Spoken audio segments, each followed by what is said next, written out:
I believe we call it let me see if I can get the acronym right, ITOT, the Internet of Things, the Internet of Things.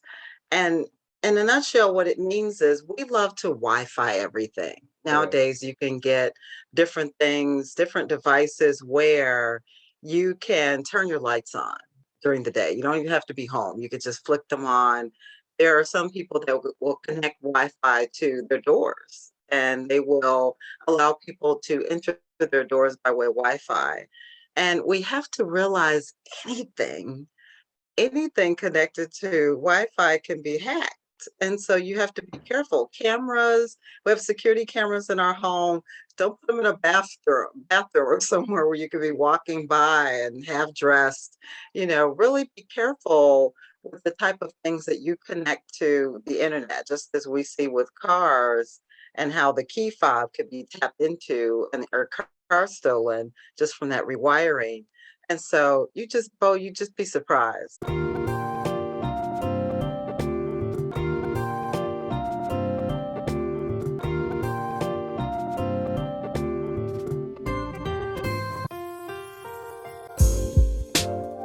What's up, everybody? Welcome to another episode of Speak Life. And right now I have with me author and public speaker, Miss Terri Banks. What's up, Terri? Hey, Bo, and hello to your audience. How are you today? I am well. All is well. It's sunny in Chicago, warm, so that's always a good thing. Indeed. All right. So usually what we do is Speak Life. We ask the speaker to tell us, for those who don't know you, who you are, and give us your story. So who is Terri Banks? Oh, absolutely. Well, I am one who's lived in the great state of Illinois my entire life. I'm currently in the south suburbs, but born and raised in the beautiful city of Chicago. Professionally, I've always been in the field of IT, information technology. Back when I started, it was called just computer science. And now it sounded, of course, more professional being called IT. And at the present time, I'm working at a cybersecurity company in downtown Chicago called TrustWave. And they do just that. I mean, they have a great program of people called the Spider Labs group that are ethical hackers. And so if there's ever anyone who thinks that they kind of visit the dark web when they know they shouldn't, there's actually a job for individuals that are kind of peeking out there and hacking all the time to do it in a setting where you can actually be paid for it. But with my particular role at the company, I work in the area of customer relations, specifically as a client success manager, managing different customer accounts and making sure that they're getting the best of their services. And in addition to that, I think it's important to have like a side entrepreneurial thing that you're doing to really exercise your skills. And that's where my publishing fund comes in. I'm now the author of 5 different books, also managing my own publishing company and really enjoying it, just having a ball at it. Well, check you a whole time. I just introduced you as an author and public speaker. You just, nope. Let me tell you what I really do. I'm in IT and I'm a hacker. And I tell people that. So what made you get to the IT field? Oh, I love that question. I began the field, oh my goodness, way back in I'm going to say about 85. I graduated in 83 from high school. And after that, I said, it's time to figure out what it is I want to do. And I'd taken a class called Fortran, for Formula Translation, and then began college. And it was around 85 where I decided I'll no longer look to be a teacher because my parents kept saying, well, the teachers are always on strike. Maybe you shouldn't go in that field. Yeah. And decided to stick with, as I said, back then it being called computer science. And then there weren't as many minorities as there are in the field today, weren't as many women as there are in the field today. True. And I absolutely loved it. And I've always been on the side of IT where I'm programming computers and not the networking and crawling on the floor and connecting them and getting into the newer wireless technology. And so, needless to say, I had a goal early on during my high school years of what I wanted to do, and kept focused on that goal and was able to do it. Fortunate enough to be able to do it. That's what's up. That's what's up. You you spoke on hacking and people who like to explore the dark web and they can also get a job from it. It brought me back to my childhood. It was a movie, I want to say with Angelina Jolie, and it was called Hackers. And man, that was the first time I got introduced to actually, I guess you call it the dark web, because at that time it was early 90s and people were still using the payphones to hack stuff because they didn't want to be on the secure line or however that method was. I don't really know.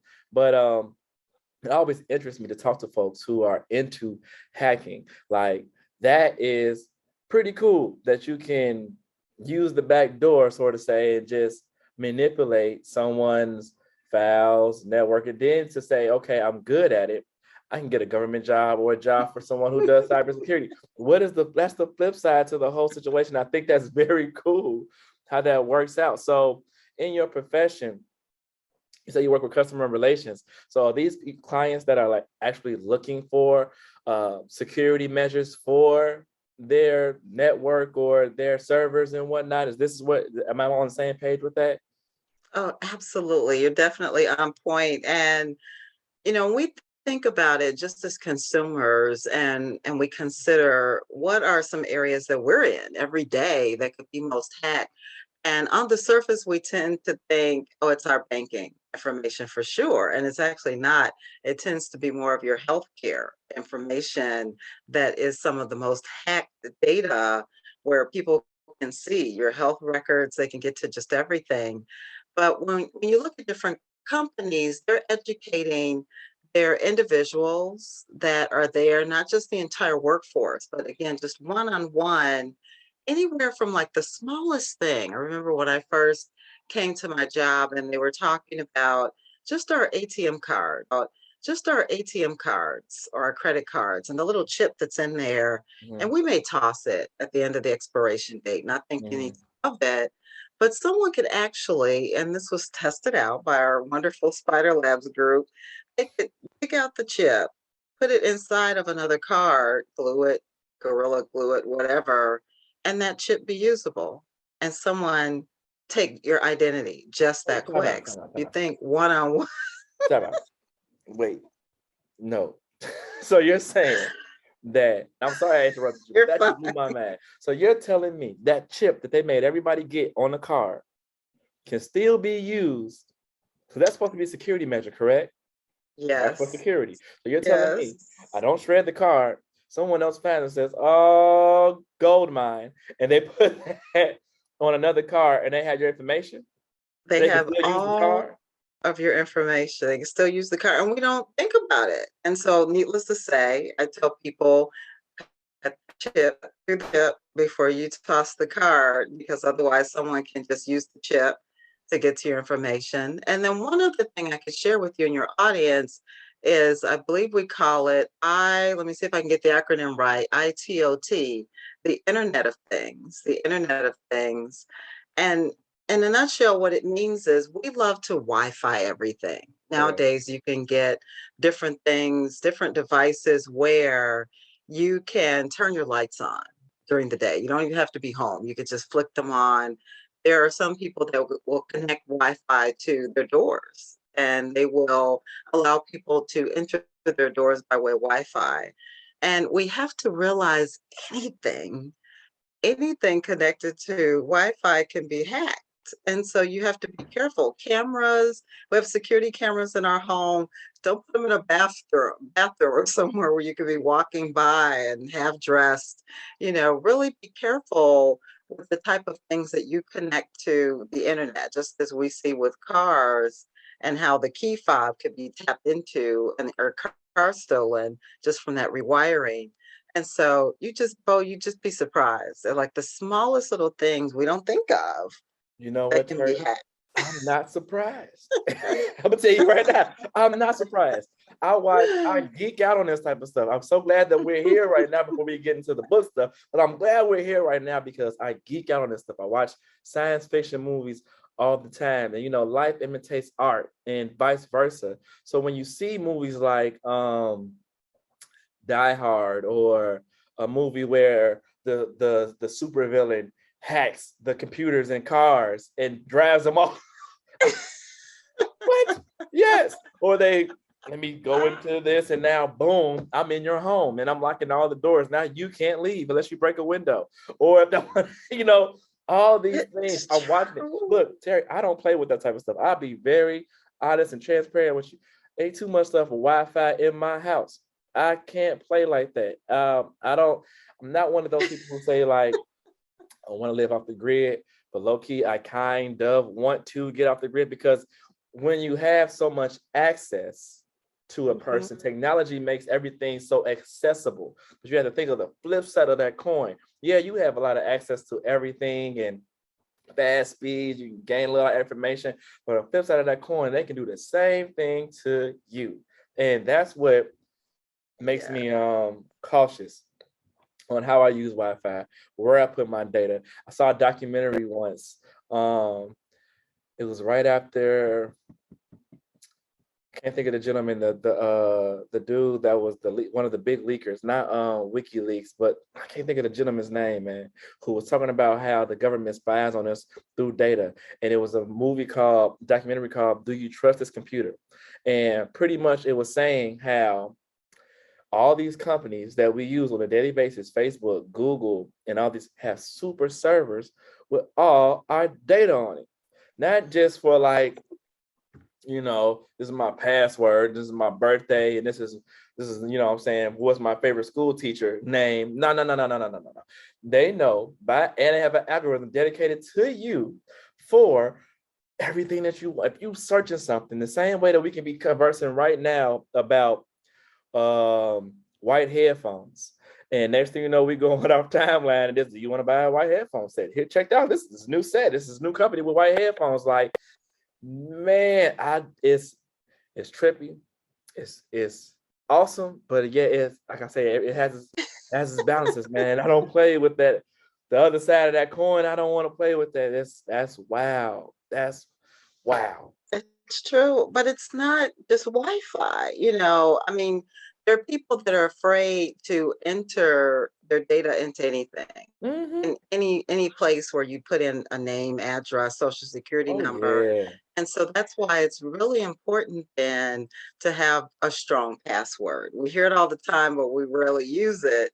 But a strong password with uppercase letters, lowercase letters, numbers, special characters, all of that composed within it.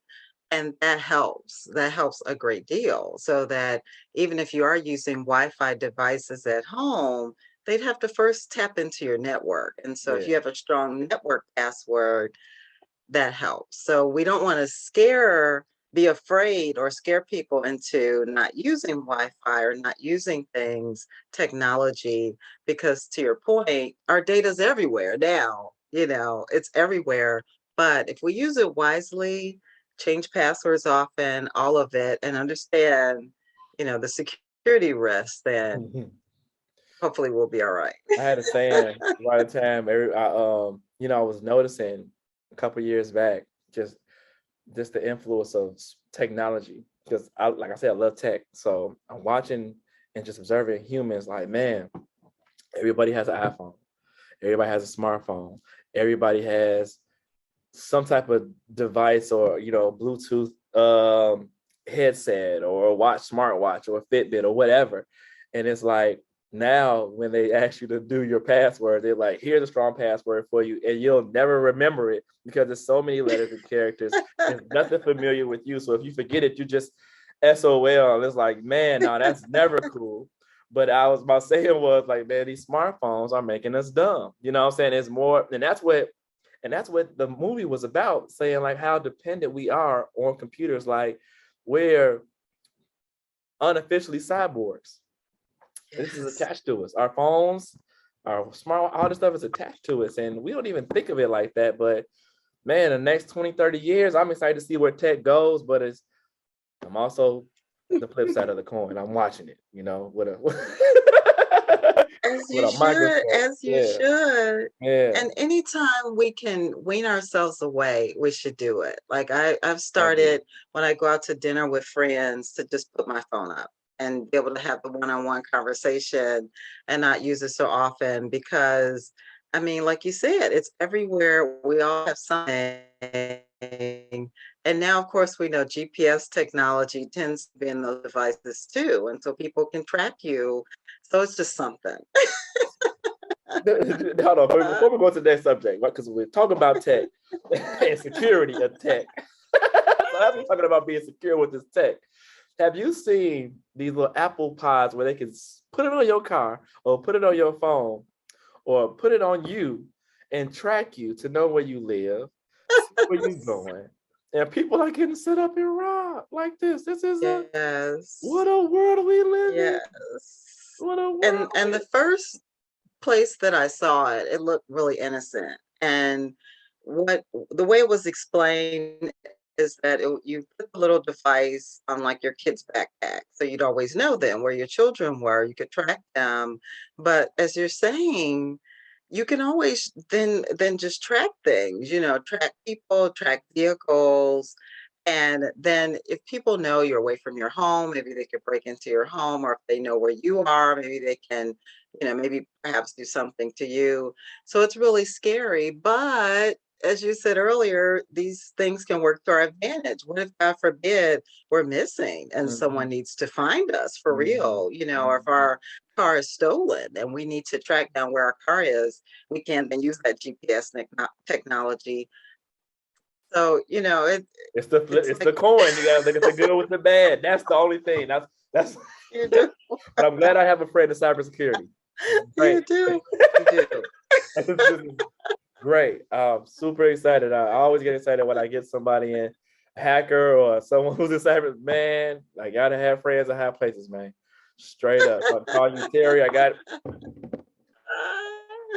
Whenever I can help.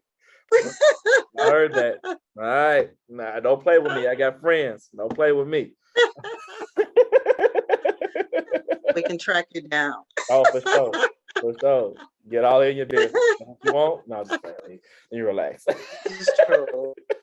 It's scary, but true. It is actually true. You can find out anything.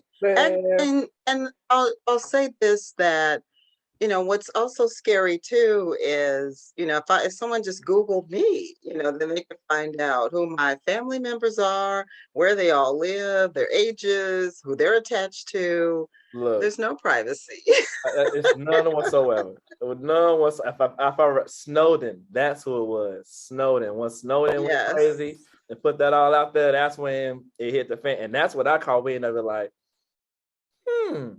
okay, this is the game they playing. Now I gotta step my game up and make sure I'm more efficient because I'm from the ages of, you know what I'm saying, yellow and white pages, where you can, you know, you gotta do a little more research and when it's easy.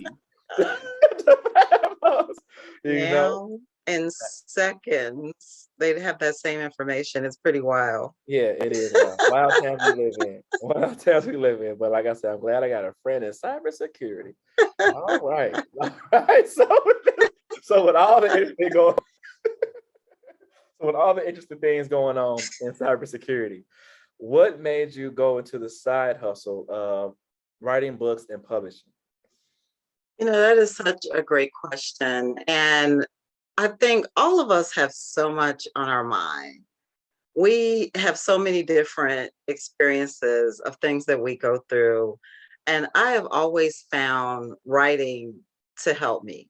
And I remember as a little kid, for example, being raised by my grandparents and not my biological parents, and getting into a publication I'm sure a majority of your audience may not have heard of, called Right On Magazine. Right and in On, Right On Magazine. I know about Right On. They know about Right On. Okay, you know about Right On? Yeah, we know about Right On. A couple of pages in, you could actually reach out to a pen pal. You could just, which is weird when we think about it today. It's scary that people's children's names and ages and addresses would be in this thing, not just in the United States, but all over the world. And so I acquired several pen pals. I'd write to people. I think the most are the people in Africa, and it would just take weeks, you know, for the mail to come through, unlike today with email, obviously. And so that stirred up this passion of writing and getting my thoughts out and putting them out there to complete strangers and not worrying about what people would think. And they would share those same ideas. And as I became older, I always loved to teach, even though, as I said in school, I changed my career from being wanting to be one in education to IT. That bug of wanting to teach is always there. And Mhm. so I thought, well, through writing, I could write works of fiction and nonfiction and teach something from that. And with every one of my books, there's always a lesson. There's always something by the end of that work, especially if it's nonfiction, that I am looking to teach someone. And so with every great adventure, I try to write a book about it. I remember, for example, well, actually twice now, but I remember twice being laid off of a job that I've had in IT. And I thought, oh my God, this ordeal of trying to survive a layoff is just crazy, what you go through. And I wrote a book called Surviving a Layoff, that it starts with trying to get your dollars together, managing your cash flow, and you don't know how long you'll be laid off. What do you do? Mhm. And so I just found that every major time something happened in my life, when I wrote a book about it, not only was it helpful for my soul, but I always truly believed that I was assisting someone else and learning something or growing from something. And so, needless to say, I always tell people, really go with something you love, whether it be your side hustle or something you really turn into a business, and you will just grow at it. You will be so successful at it. You will be effortless at it, Mhm. and it'll just truly be your passion. It'll be your drive. I agree. I agree. You said something that caught my ear when you were saying that when you were writing to your pen pals that you developed the now forgive me for not saying it the way you said it, but you said you developed the habit of not worrying about what people were thinking and just going for what you know and just writing freely. What helped you overcome that? Because and we're living in a day of social media, so people are somewhat publishers every day if they really want to think about it. They're putting out tweets, they're putting up statuses, and some folks don't due to the fact of the opinions of others. They don't want to share their good news, or they don't want to share their bad news, or they just lurk. So what helped you overcome that? I love that. I've always heard, I should say, years of growing up from a religious standpoint, people say, just speak your mind. Folks don't have a heaven or a hell to put you in. They'll say Hmm. that. Hmm. But the truth is, people do judge. People do look at you and they wonder about your image and who you are. And I think it's really just becoming older and being more comfortable in my own skin and what I have to offer and what I have to say.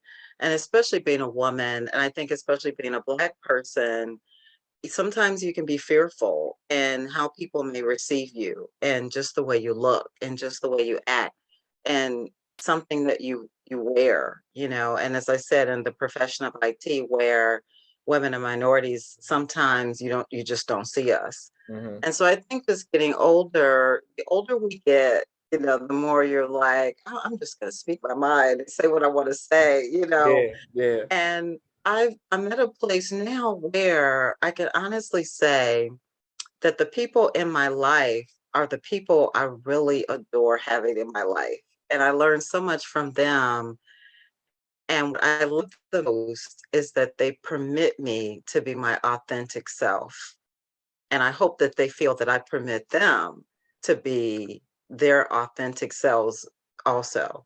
And each person we meet, they'll bring out a little something. And I even shared with you years ago that you were one of the individuals that helped me to be more of my authentic self, where I didn't feel like I've got to be this corporate girl all the time, sounding corporate, that it's okay to let that person out who loves to laugh, who loves to be silly, who loves to dress up or put on a costume or whatever. She can come out more often than just in this tight, stuffy, corporate setting. And so something magical, I think, happens when we are our real selves. And it saddens me, Bo, when I think about the many years of African Americans, the many people that have passed away under the slavery days that didn't have anywhere near the educational opportunities or the career opportunities we have today, that never had a chance to be their real selves. They never had a chance to do that real thing they wanted to do, that successful athletic career or that whatever, fill in the blank thing that they really wanted to do. They never had the chance to do that. And so I think it's really important. It's really important to just be you. And if you discover that there are people around you that aren't okay with that, they probably shouldn't be in your world. And I really mean that at this stage Yeah, of life, whether yeah, it's friends or family, that they probably shouldn't be in your world. And when I say that, I don't mean period. I mean, there's an inner circle and then the outer on the rim people, maybe they should be on the outer rim yeah. side, but not the ones in the inner circle to have your ear because they really could, persuade you to not live your best life based on their negativity or based on something they don't like you're doing. So I agree. I agree. I be remember you, people. so you got to be you. You got to be intentionally you. You know what I'm saying? Fearlessly you. I remember as a when I was younger, and I would always have the notion to just speak out, speak my mind. If this is just how I was. And my mother or my father would say, well, you can't do this. And it's not them speaking negative things on me, but just their understanding of life at that time, opposed to me understanding and how I see things and view things. They're working and I'm outside. So my favorite thing was say, are you doubting me? Are you telling me that I can't do it? Are you doubting me? And then next thing you know, I'm doing it and I'm excelling at it. You know what I'm saying? So they had to, I don't want to say I made them eat their words, but you know, you know, I had to make sure they changed their mind for sure. And I think Well, I that, think parents say it for different reasons, where you but it could was walk more than away just thinking that. parents. You know, it was more than just parents. You know, I grew up in the 80s, you know, and at that time, gang banging was heavy. Crack was everywhere. So, you know, I was told I wasn't going to see 16, 21, 18 many times. And I had many friends that didn't see that. But, you know, when people speak those type of things on me, now I'm at a point where I just say, I don't receive that. You know, I'll boldly say, I don't receive that, you know, and no, that's not the way. Um, but I want to, like I said, be intentional with what I'm speaking over myself and when I'm speaking on and speaking into others, because what that does, it sets the tone for everything. You know what I'm saying? If someone would come to me like just, okay, I'll be transparent. When I was younger, you know, they light skin was in, you know what I'm saying? Dark skin wasn't. You know what I'm saying? So you know, people would the girls back in the day would be like, nah, you ugly, it's this and that, and they ugly, ugly, ugly, you know. But my grandmama would always say, boy, you are beautiful. Look at those beautiful brown eyes, yada, yada, yada. And now to my college, my grandmama say I'm beautiful, my mama say I'm beautiful, said I'm handsome and I'm this and that, and I look, I'm so fly and I look good. So that confidence, when people would say those negative things, that they set the tone for me, like, no, no, no, either they blind or they lying. Either way, it ain't true. You know? So, you know, I take that and move with that. Like I accept all the positive stuff, all that negative stuff. If you're going to stop me from my process or doing what God has allowed me to do or to make me feel bad, like I don't want to make anybody feel bad. Like even if I do make someone feel bad, I hold myself accountable and try to apologize immediately. You know, for real, like the moment I realize it, oh, let me call, text or something, because I don't do unto others that they're doing to you. I don't want nobody doing that to me. So I try to make it a point to make sure that I'm pushing out good vibes all the way around, because that allows me to be free. You know what I'm saying? That allows me to feel good. I can apologize to folks and they ain't got to forgive me, but I did my part. So now I'm feeling good about life and I can continue on smiling and, and doing what I do. Yes. Yeah, yeah. Ye Yeah, think about it. So you heard my laugh before. You know how yes. many jokes I've heard about my laugh alone? Come on, man. You've got And a cool laugh. I think I tell my superpower. It's nothing you can do to. You can't stop me from laughing. My laugh it is what it is. People try to imitate it, and I imitate them imitating me, and it sounds like no, you can't do it. It's my superpower. I can make anybody laugh with my laugh, so it's all good. You know. It really is. Yeah, you know. So when people try to put that there, you gotta have your defense up. You know. So I get it. True. That is so true. And Yeah. parents, I mean, they, whether it be parents or like you said, anyone, they, people will always have their opinion. And as I was growing up, we were always told as kids that we were made to be seen and not heard. And Mm. when that happens, it suppresses who you are. And Mm-hmm. that's why I said it's when you get older that you realize, no, I do have a voice. I can speak. My words are important. So it is important when the way you talk to people and hear them out, and let them grow and prosper and to speak life, as they say, into others. For sure, for sure, for sure. Now we talked about we're not done with this publishing thing. You said you're your own publisher. Tell me about this. Now, a lot of folks who write books, they're looking for publishers. They want to, put their stuff out. There's a lot of inspiring authors out there. Now, it's one thing to be an inspiring author, but it's another thing to be a publisher. So let's talk about your journey with publishing. How'd you get into that? I tell you, publishing, and there are certainly a zillion and one of us out here, but I'll never forget a wonderful author who I still keep in touch with today, Claude Parker out of Philadelphia, said to me, "Why are you waiting on someone to say that your work is good? Your work is good. Self-publish it." And he was right, because I was waiting. I went through a number of different companies that were saying, oh, change this, change that, use a certain editor, do da da da. And one thing about being an entrepreneur is you can do things as you want. You get to call Oh, all of the shots. And oh so I love that I can publish my own work. By way of my classes, I can help other individuals publish their work or get in touch with a publisher if that's what they so desire. And nowadays, there's so many ways to do it where it's free. When I was doing it, you had to spend an arm and a leg if you were self-publishing to pay to have all of your books copied and then distributed. And nowadays, you can create your book, put it up there and out there as an ebook, and have someone go to a website and order it either as an ebook or have it be produced as a paperback or a hardcover. And my business, I actually started, I should say, way back in 2000 as Ellacec Publishing, named after my wonderful grandparents that raised me, Ella and Cecil. It was like a personal tribute to them. No one ever gets the name of the company right because they don't understand how the names relate and how it was created. It's just a combination of their name, Ella and Cecil. I abbreviated my grandfather's name of Cecil as Sec, okay. CEC, Okay. and that became the company name. And so, needless to say, from the amazing advice of Claude, I decided I'll put my books out there under my own label, if you will, under my own name. And then I can promote, market, and do it all. And I truly do it all. I also have the full-time job, as you know, in IT.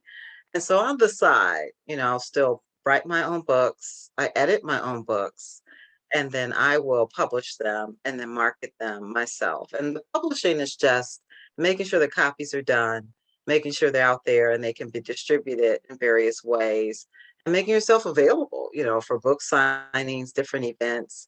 But I absolutely love it. I'm glad that I went this route. And even though being an entrepreneur is hard work, as you know, and a lot of times you probably feel like a one-man show, as I feel like a one-woman show, even if you may have a few others assisting, or even an army assisting, because it's your idea and your thought.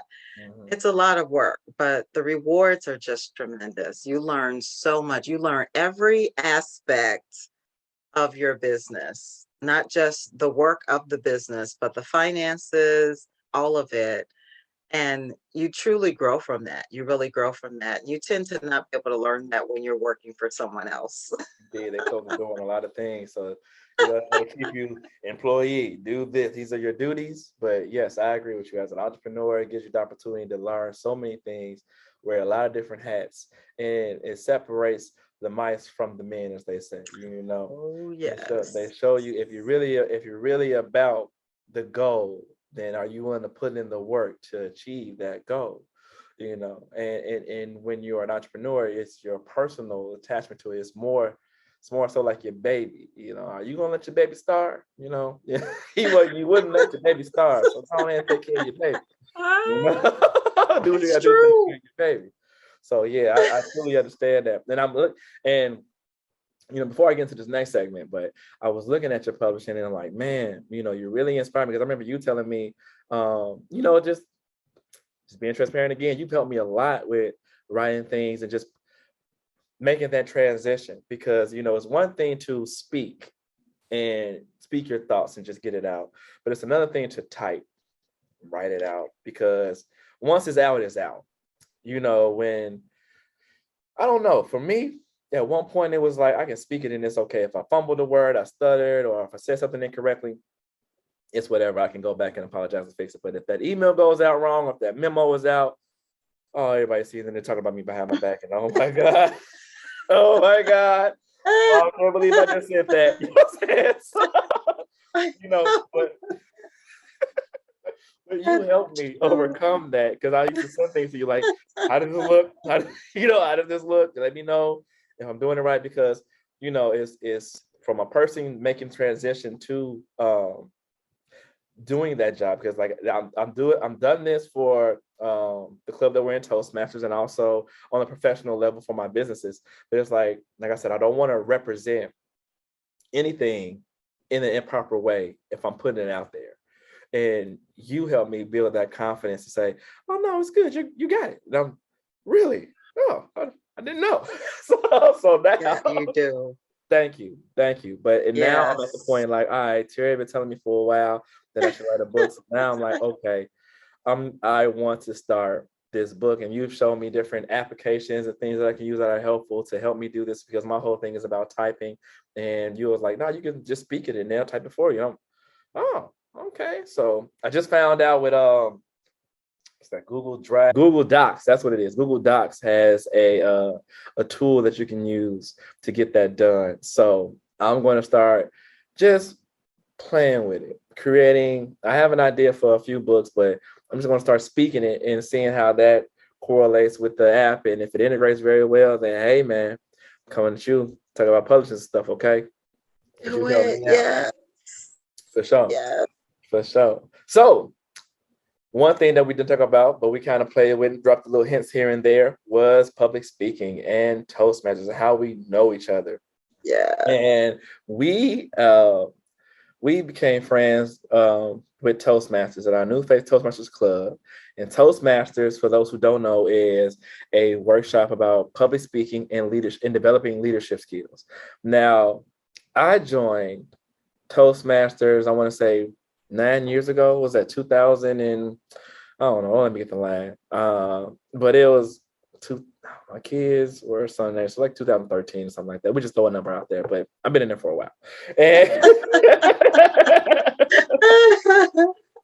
but when I got there, my goal was to be able to not only articulate my thoughts and my words, because I speak very fluent slang, but I also want to be able to articulate in a professional manner that when I do speak, especially in business meetings or motivational or anything like that, I want to be taken serious. I don't want people to say, okay, this is a slick talking fast dude or something like that. No, no, no, no. You're dealing with someone who's very serious and intentional about what they're talking about. And I remember coming to the club and hearing you and Elizabeth speaking, and I'm like, I'd be making $1 billion just by going and speaking everywhere they speak. This is amazing. I've never heard someone speak so eloquently and, and with proper timing and all these things. And you're like, yeah, we learned this here. We learned this here. So can you just share a little bit of your Toastmasters experience for the people who are watching? Oh, absolutely. And I love the way that you explained it because people come with different reasons that Hmm. they came. And I know, for example, when you came, I could tell this guy's fearless. I didn't feel that you were coming because you were scared to speak. You're very articulate. You know how to speak your mind, say what you want to say, get your point across. So I wasn't getting that at all, as opposed to me. I was like a scared duck, like, oh my God. And Interesting. people automatically assume because you may have a certain tone of your voice or you may seem like you're confident, they assume that you are. And I was not whatsoever. I was scared to death, absolutely scared to death to speak. And what had me come to Toastmasters way back in April of 99 Mm. is that 2 months prior, my manager wanted me to speak at a Black History Month event. And I froze. I almost knocked the podium over. I could feel the butterflies in my stomach. I could hear my voice kind of quivering, that quivering noise. Mhm, mhm. I was all of it. And I said, what got me is there was a gentleman on the elevator that said, wow, you were fantastic. And I thought, now, people are listening to what they're hearing. I want to be what he thought I was. That's Mhm. what I walked away with. I want to feel the confidence and the assurity that he said on that elevator. I want to feel that. And often when we come to Toastmasters, some of us that are afraid to speak, it's because we don't realize that the audience doesn't care at the level that we think. Like, we're really good. The average person you come that comes to Toastmasters sounds fine. It does. You would never know they have a fear of public speaking, and so a lot of it's just internal. And as I shared with you, since we were taught in my family as kids growing up that we really didn't have a voice, that children were made to be seen and not heard, my voice became suppressed. Mm. And so I had to learn that it was okay.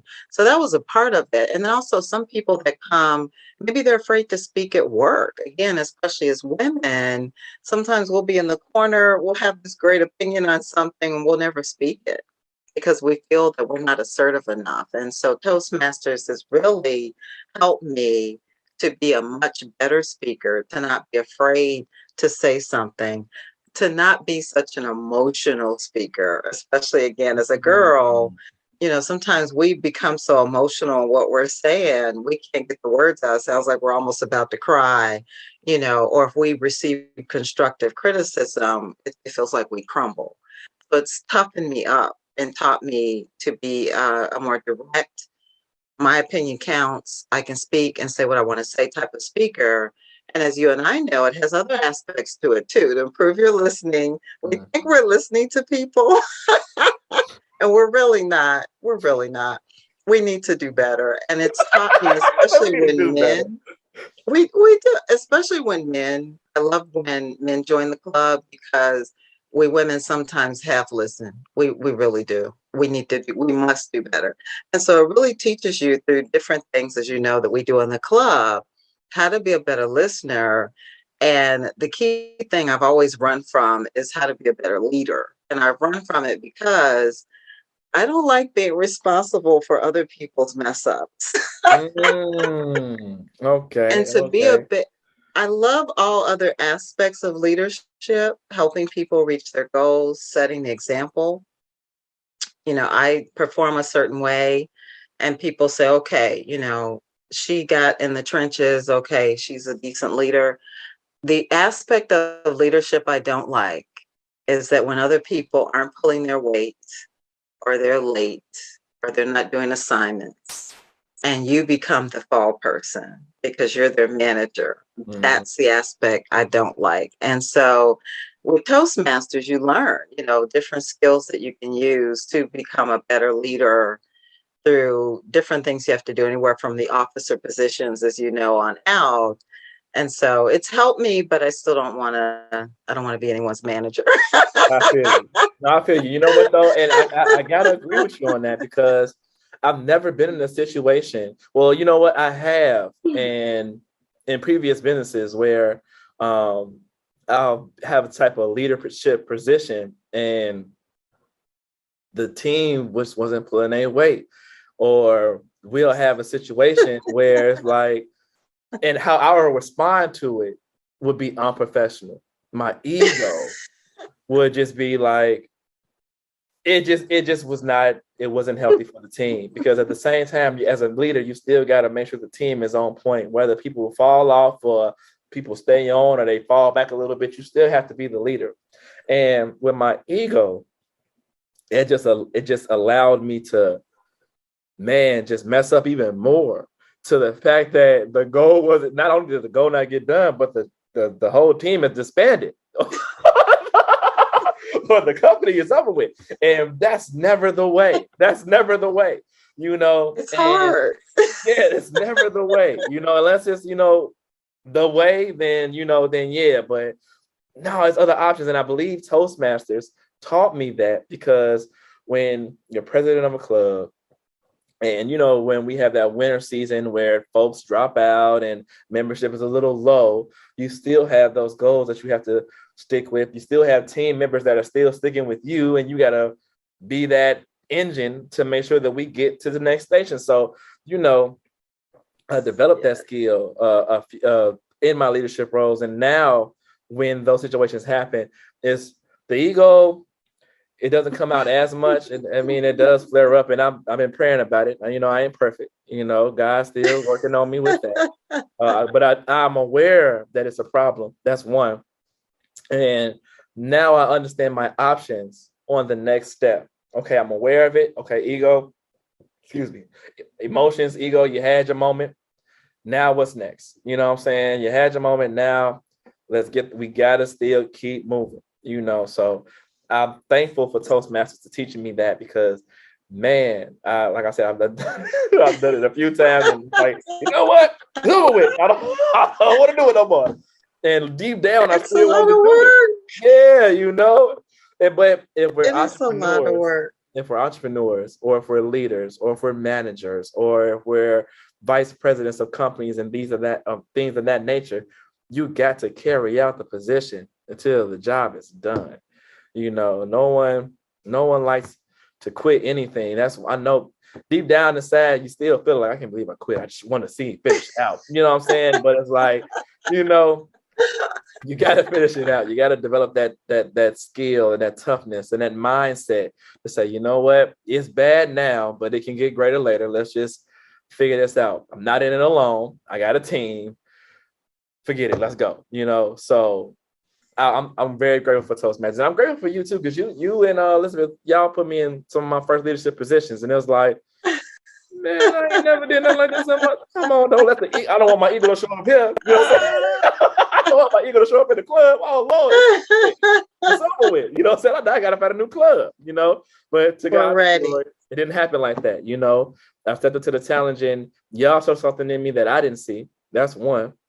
So it's always good to have a great support system. And, y'all allowed me the opportunity to mess up and learn and fix it. So, Toastmasters is great for anybody that wants to learn leadership skills. That's, I think that's very important, because I think in this day and age where everybody wants to be an entrepreneur, that it's like customer service. I'm gonna put it like this. So you got a lot of entrepreneurs that start a business and create a great product, but have terrible customer service or have terrible management. You know what I'm saying? And they're not putting themselves in the position to understand, like, why isn't my product selling? I have this great product. I'm friendly. People like me, but I got to give all these refunds out, or people are not referring me and all this. So customer service, and you need to people need to put themselves in a position to learn these type of skills. And I believe organizations like Toastmasters allows you to learn, because you got to get evaluated. So you got to be able to listen, hear when you mess up, and be able to take that and fix it for the next opportunity. And then team building and team cooperation, all these things come into play with that. So yeah, big shout out to Toastmasters, and big shout out to you, because you helped me a lot in my journey with Toastmasters. So appreciate you.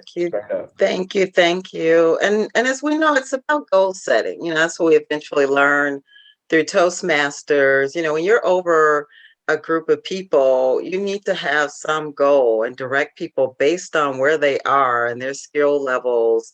And a lot of times when we are disappointed and we do get frustrated, it's because people don't understand the path that you're trying to take them down, or there is no path, or there's not clarity to get to that path. And so you really learn a lot about people, you learn a lot about yourself.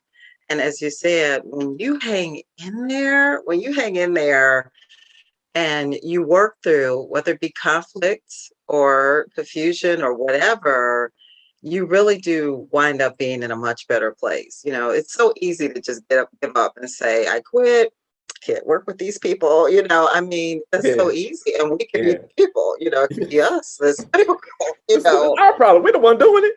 Yeah, Right, you would have right. said the It's the wrong thing, and truth. everybody mad at you because you just said the wrong thing and you don't even know it. You like, why y'all ain't listening to me no more? That's the truth. That's the truth. That Yeah, is the yeah. truth. Trust me. As opposed to how do I relate this so that people see the direction I'm going and that they see how they fit in. And also in the end, you learn there needs to be a reward for everyone because people tend to not want to just work for you and you get all the accolades or whatever. If you give people accolades along the way, so they feel appreciated, genuinely appreciated, Mhm. that makes all the difference in the world. So we learn so much. And not to mention, you know, improving those three skills, speaking, listening, leadership. But as you know, we meet some of the best people I agree. on the entire planet I through agree. Toastmasters. Networking is off the chain when it comes to Toastmasters, for I sure. love it. For sure. You meet some great people in great professions that want to help you, not just with those skills, but just whatever they know, you know, Mhm. they'd be willing to help you out. So it's a great way to network too, for sure. Yeah, for sure, for sure.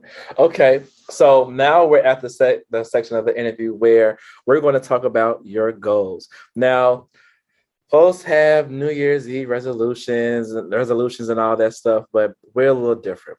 So, if you don't mind sharing, can you let us know what are some of your goals that you want to accomplish this year?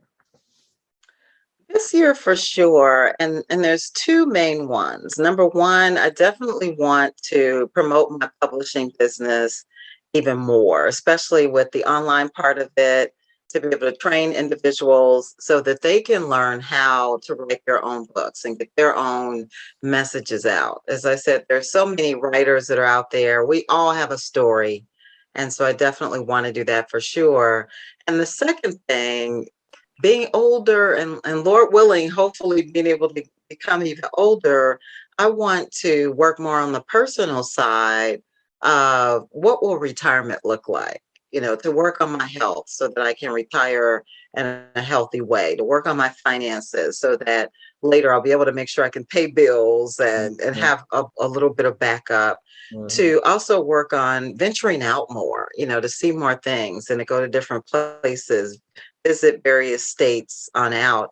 And we know, you know, COVID has been a factor over the past couple of years, but now that hopefully it's letting up some, to really get to a place of just both of those two things. The business, expanding the business and helping more people through my business.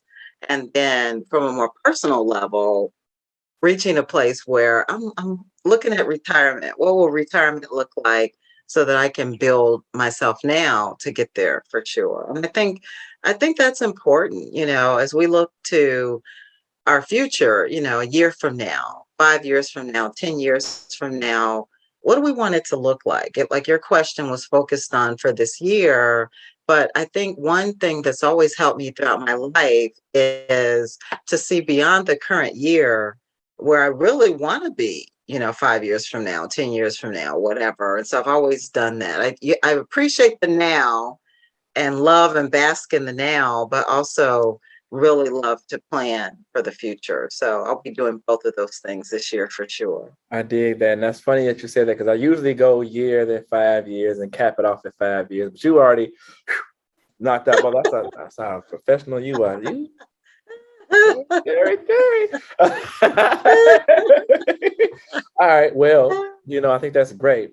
And I think a lot of people should be concerned about retirement, especially with being an entrepreneur or even just working a job. You always got to have an extra strategy. You don't plan to be there forever. You don't want to be in the same spot forever. So you always want to have a plan to go to the next step. You don't want to get complacent or become idle or nothing like that. So you keep moving forward. And with that being said, we want to make sure that you reach your goals. We want to promote you. We want to let you know that this is going to be, you know how this goes. It's going to be seen everywhere on YouTube. I'm sharing it like crazy. I'm going to chop it up and all things of that nature. So hopefully this brings you more business, more exposure. Those who will want to write, make sure that you follow Terri. Make sure that you get in touch with her. Make sure that you inquire and get to know what she has going on. So not only can she achieve her goals, but she can help you achieve yours as well, because that's what she says she loves to do. Teach and help people achieve her goals. She said it a few times in this interview. Don't sleep. Don't sleep. So we just want to speak life into you, Terri. You're an awesome woman of God. You are just a joy to be around. Great conversation. And we want to make sure that you reach your goal. So I pray that God allows you to see all that you want in your life. All that you want. No, we're not skipping nothing. All that you want. It is yours. You request it, and you are worthy of what you request. So, we just want to put that out there in the atmosphere. I hope God receives it and hears it and lets you experience it. Amen. Amen. I receive it. I receive it. I receive it. Get that. You get that. All right. I definitely receive it for sure. And I think that, people have to, the point I believe of what I've been trying to get across today is that people have to set goals in their lives. And when you do that, not only will you have something to reach out for, but others can assist you in reaching those goals. For sure. All right. Well, Terri, can you tell people where they can reach you and on social media and your website? Oh, absolutely. And thank you for the opportunity to speak about it. Ellacecpublishing.com, spelled ELLACEC publishing.com. And if you go to the site, you can order my books.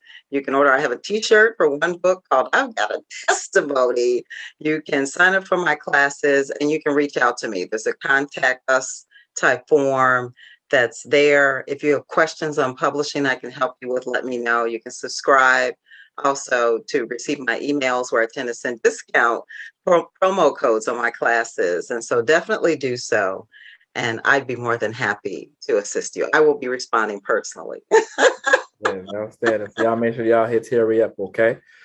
All right. Well, this has been a great episode of Speak Life with Miss Terri Banks. I thank you once again, Terri, for joining us and sharing your testimony and your life and your journey and allow us to speak life into you. This has been a great time. I really appreciate it. You got anything else you want to say in closing?